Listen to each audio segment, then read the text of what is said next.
ಚಾನಲ್ಗೆ ಸಬ್ಸ್ಕ್ರೈಬ್ ಆಗಿಲ್ಲ ಅಂದ್ರೆ ಈಗಲೇ ಸಬ್ಸ್ಕ್ರೈಬ್ ಆಗಿ ಪಕ್ಕದಲ್ಲೇ ಇರುವ ಬೆಲ್ ಐಕಾನ್ ಕ್ಲಿಕ್ ಮಾಡಿ, ಲೈಕ್ ಮಾಡಿ, ಶೇರ್ ಮಾಡಿ. ಬಾಗೇಪಲ್ಲಿ ಪಟ್ಟಣದ ಸರ್ಕಾರಿ ಬಾಲಕರ ಮಾದರಿ ಹಿರಿಯ ಪ್ರಾಥಮಿಕ ಶಾಲೆಯಲ್ಲಿ ಹಮ್ಮಿಕೊಂಡಿದ್ದಂತಹ ವಿಶ್ವ ಪರಿಸರ ದಿನಾಚರಣೆ ಹಿನ್ನೆಲೆಯಲ್ಲಿ ಶಿಕ್ಷಣ ಇಲಾಖೆ, ಶ್ರೀ ಕ್ಷೇತ್ರ ಧರ್ಮಸ್ಥಳ ಕ್ಷೇಮಾಭಿವೃದ್ಧಿ ಯೋಜನಾ ಟ್ರಸ್ಟ್ಗಳ ನೇತೃತ್ವದಲ್ಲಿ ವಿಶ್ವ ಪರಿಸರ ದಿನಾಚರಣೆ ಪ್ರಯುಕ್ತ ಪರಿಸರ ಜಾಗೃತಿ ಮಾಹಿತಿ ಮತ್ತು ನಸಿ ವಿತರಣಾ ಕಾರ್ಯಕ್ರಮವನ್ನು ಹಮ್ಮಿಕೊಳ್ಳಲಾಗಿತ್ತು.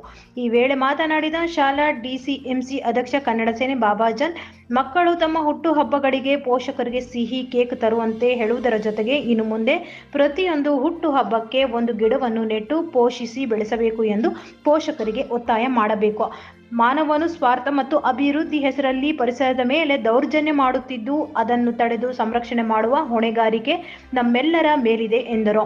ಈ ವೇಳೆ ಕ್ಷೇತ್ರ ಶಿಕ್ಷಣ ಸಮನ್ವಯ ಅಧಿಕಾರಿ ಆರ್ ವೆಂಕಟರಾಮ್, ವಲಯ ಮೇಲ್ವಿಚಾರಕಿ ಇಂದಿರಾ, ಶ್ರೀ ಕ್ಷೇತ್ರ ಧರ್ಮಸ್ಥಳ ಗ್ರಾಮಾಭಿವೃದ್ಧಿ ಸಂಸ್ಥೆ ಗ್ರಾಮೀಣ ಯೋಜನಾಧಿಕಾರಿ ಪ್ರವೀಣ್, ತಾಲೂಕು ಕೃಷಿ ಅಧಿಕಾರಿ ಅಭಿಷೇಕ್, ಸೇವಾ ಪ್ರತಿನಿಧಿ ನಾಗರತ್ನಮ್ಮ, ಕಸಬಾ ಹೋಬಳಿ ಸಿಇಒಗಳಾದ ಪದ್ಮಾವತಿ, ಶಿವಪ್ಪ, ಪ್ರಭಾರಿ ಮುಖ್ಯ ಶಿಕ್ಷಕ ಶ್ರೀನಿವಾಸ್, ಶಿಕ್ಷಕರಾದ ರಾಮರಾಜ್, ಸುಕನ್ಯಾ, ವಿನಯ್ ಮೂರ್ತಿ ಹಾಗೂ ವಿದ್ಯಾರ್ಥಿಗಳು ಉಪಸ್ಥಿತರು ಇದ್ರು. ಮಾಡಿದಂತಹ ಕೆಲಸಕ್ಕೆ ಒಂದು ದೊಡ್ಡ ಪ್ರಾಮುಖ್ಯತೆಯನ್ನು ದೊರಕದಂತಾಗುತ್ತೆ.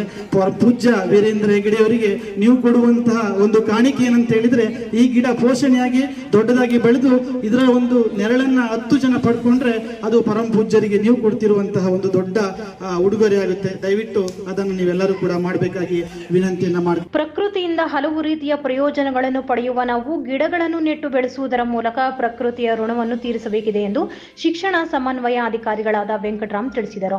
ಬಾಗೇಪಲ್ಲಿ ಪಟ್ಟಣದ ಪಿಎಂ ಶ್ರೀ ಸರ್ಕಾರಿ ಹಿರಿಯ ಪ್ರಾಥಮಿಕ ಶಾಲೆಯಲ್ಲಿ ಹಸಿರೇ ಉಸಿರು ಈಕೋ ಕ್ಲಬ್ ವತಿಯಿಂದ ಪರಿಸರ ವಿಶ್ವ ದಿನಾಚರಣೆಯನ್ನು ಗಿಡ ನೆಟ್ಟು ಪರಿಸರ ದಿನಾಚರಣೆಯ ಚಾಲನೆ ನೀಡಿದರು. ಗಿಡ ಮರಗಳು ಪ್ರಕೃತಿಯ ಸಂಪತ್ತು. ಅವಿದ್ದರೆ ನಾವು, ಇಲ್ಲದಿದ್ದರೆ ನಮಗೆ ಅಸ್ತಿತ್ವವೇ ಇರುವುದಿಲ್ಲ.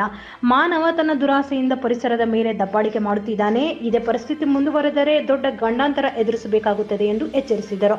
ಈಗಾಗಲೇ ಪರಿಸರ ನಾಶದಿಂದಾಗಿ ಹವಾಮಾನ ವೈಪರೀತ್ಯದಲ್ಲಿ ಸಾಕಷ್ಟು ಏರುಪೇರು ಆಗಿರುವುದನ್ನು ನಾವು ನೋಡುತ್ತಿದ್ದೇವೆ. ಪರಿಸರ ನಾಶದಿಂದ ಕಾಲಕಾಲಕ್ಕೆ ಸರಿಯಾಗಿ ಮಳೆಯಾಗದೆ ಎಲ್ಲೆಡೆ ಬರ ಆವರಿಸಿದೆ. ಹೀಗಾಗಿ ಪರಿಸರ ಸಂರಕ್ಷಣೆ ನಮ್ಮೆಲ್ಲರ ಹೊಣೆಯಾಗಬೇಕು ಎಂದು ಹೇಳಿದರು. ಈ ಸಂದರ್ಭದಲ್ಲಿ ಕಸಬಾ ಹೋಬಳಿ ಸಿಇಒ ಪದ್ಮಾವತಿ, ಶಿಕ್ಷಕರಾದ ಕೆವಿ ಆದಿನಾರಾಯಣ, ಕೆವಿ ಶ್ರೀನಿವಾಸ್, ಈಶ್ವರಪ್ಪ, ಶಿವಪ್ಪ ಹಾಗೂ ವಿದ್ಯಾರ್ಥಿಗಳು ಹಾಜರಿದ್ದರು. Bureau report Ranagopala Reddy, TV 9 Kannada news, Bagepalli. ಬಿಸಿಲು ಜಾಸ್ತಿ ಇದೆ, ಸೆಕೆ ಜಾಸ್ತಿ ಇದೆ, ವಾತಾವರಣ ತುಂಬಾ ಬೆಚ್ಚಗಿನ ವಾತಾವರಣ ಇದೆ, ಓಡಾಡಕ್ಕಾಗ್ತಾ ಇಲ್ಲ, ನೀರು ತುಂಬಾ ಕುಡಿಬೇಕನ್ಸುತ್ತೆ, ದಾಹ ಆಗುತ್ತೆ, ತುಂಬಾನೇ ತೊಂದರೆಗಳು ಅನುಭವಿಸ್ತಾ ಇದ್ವಿ. ಯಾಕೆ ಅಂದ್ರೆ